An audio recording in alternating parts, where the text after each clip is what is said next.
Capsicum చికెన్కి కావలసిన పదార్థాలు: చికెన్ 250 గ్రాములు, ఉల్లిపాయ ముక్కలు అరకప్పు, అల్లం వెల్లుల్లి పేస్ట్ 1 స్పూను, జీలకర్ర పావు స్పూను, పసుపు అర స్పూను, కారం అర స్పూను, ఉల్లిపాయ పేస్ట్ అరకప్పు, టమాటో ముక్కలు అరకప్పు, గరం మసాలా 1 స్పూను, క్యాప్సికమ్ ముక్కలు 1 కప్పు, పచ్చిమిరపకాయ ముక్కలు 1 స్పూను, ఉప్పు తగినంత, కొత్తిమీర కొద్దిగా.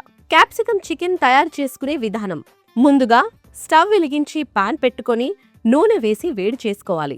నూనె వేడయ్యాక జీలకర్ర, పచ్చిమిరపకాయ ముక్కలు, ఉల్లిపాయ ముక్కలు వేసి కొద్దిసేపు వేయించాలి. తరువాత ఉల్లిపాయ పేస్టు, అల్లం వెల్లుల్లి పేస్టు, చికెన్ ముక్కలు, అలాగే టమాటో ముక్కలు, క్యాప్సికమ్ ముక్కలు, రుచికి సరిపడా ఉప్పు వేసి బాగా మిక్స్ చేసుకొని మూత పెట్టి కాసేపు ఉడికించుకోవాలి. చికెన్ ఉడికాక పసుపు, కారం, గరం మసాలా పొడి, కొత్తిమీర వేసి బాగా మిక్స్ చేసుకొని మూత పెట్టి మరి కాసేపు ఉడికించుకోవాలి.